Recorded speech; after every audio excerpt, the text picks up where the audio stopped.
Ministry. Do you think that this incident is going to further delay the polls? No, we're not really affected with this issue of elections because we're talking about national sovereignty, territorial. It's not even a territorial dispute. It's our homeland and security of our, not only of armed forces, but also our people of Sabah. There's also a lot of consternation and concern about the safety and security, and I think we need to address this issue. Dato' Sri, on the point of professionalism raised earlier, why is it that the police are dying, they seem to be going on the forefront when the military forces are on the background? Shouldn't this foreign intrusion be tackled by the military, which has expertise in foreign intrusions, than the police? Yeah, of course, we had in our deliberations this morning raised this very pertinent issue. We have confidence in the police force, with their level of expertise that is with them, and of course with the armed forces, the military. And in this case, we believe that the military should be able to come in because they are actually trained in terms of dealing with foreign forces, or fully equipped and armed. So I think there should be a coordination here, and I believe this matter needs to be resolved immediately.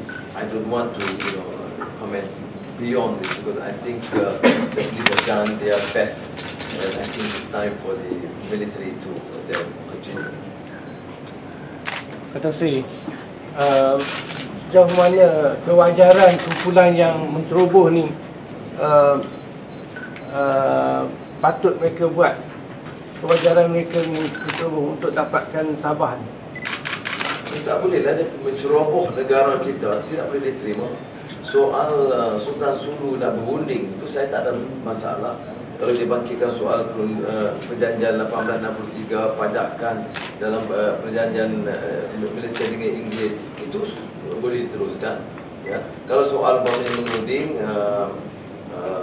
dalam hubungan, kita juga tahu ada laporan mengatakan bahawa wakil kerajaan Malaysia juga berunding, dan ada tokoh-tokoh pemuda UMNO juga penasihat kepada Kesultanan Sulu. Semua ini dalam rekod. Ya.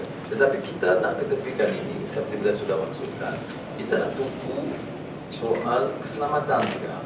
Tidak boleh diizinkan anasir asing datang dengan senjata, menceroboh kawasan kita dan menimbulkan keresahan di kalangan rakyat. Bukan saja yang mangsa, tapi rakyat seluruh Sabah itu menjadi menimbulkan keresahan, telah menimbulkan keresahan. Okey. Baik. Media mengaitkan pertemuan Dato' Sri dengan Dr. Mishwari beberapa bulan lalu dengan isu. Isu itu kita dah jawab dalam saya ingat PC Ketua kita yang sama. Sebab hari ini jumpa semua pimpinan. Saya jumpa setahun lalu. Dan ini kumpulan Mishwari, kumpulan Sultan Sulu. Sultan Sulu yang panggil pimpinan Agung UMNO. Takkan saya pula suruh dia pergi pimpinan Agung UMNO. Kemudian pertemuan wakil dia itu dengan wakil UMNO, dan ini dalam rekod.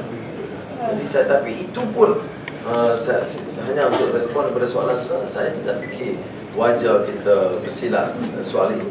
Kita harus tunggu. Ini soal nyawa, soal keselamatan negara, soal wilayah Malaysia di Sabah. Jadi tak boleh kita guna ini untuk seperti Datuk Seri Najib bangkitkan nak siasat, nak apa. Jadi itu mainan politik untuk padam kelemahan kita. Sepatutnya tumpu perhatian. Sebab tu kita dalam ahli pimpinan masih mengesal adakan sidang khas Pak, dan ada persidangan meja bulat di antara pimpinan parti, dan kita akan tunjuk sikap kita yang bertanggungjawab, menyokong dan menunjukkan keyakinan kepada pasukan keselamatan. Okey, terima kasih. Dato' Sri, media Filipin kaitkan Dato' Sri dalam soal ini. Jadi boleh Dato' Sri jelaskan tak? Media Filipin mana? Media di Filipina. Sebelum utusan TV3 10 media Filipin mana? ANT. Ha? National Enquirer.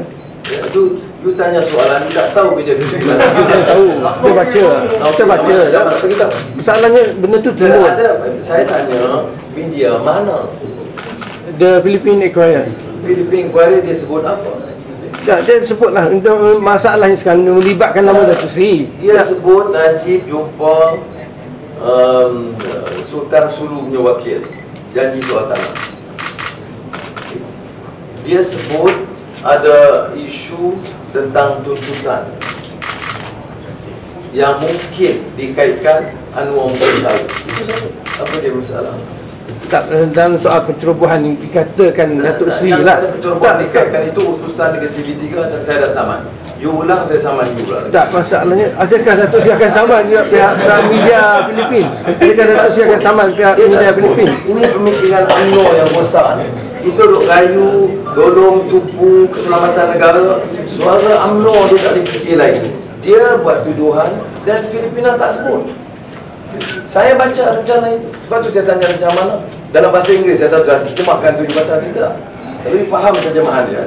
Maka dia tidak langsung kaitkan saja dengan pencerobohan. Tidak sama sekali. Ini hanya spin wakil UMNO. Itu saja. Dan tidak ada. Jadi nak suruh saya jawab, nak suruh saya saman Philippine Inquirer apa, dia tak sebut. Saya terlibat dalam pencerobohan. Yang sebutnya TV3 Anwar Tusan. Sorry, Okay. Datuk Seri, just one last question. Do you think that all this happened, the incident happened, just because that the lackness of security at the borders? And how do you think that Najib Razak, Prime Minister, tackle on this issue? We have said that there must be adequate information given, transparent, because there is clearly a lack, not really a lack of information, but also commitment, because after 23 days, and just a day before the actual fight and the killings, the Minister of Home Affairs suggests that there was nothing, no problem, nothing to be concerned of or about. So there is an issue that they must explain. Terima kasih banyak.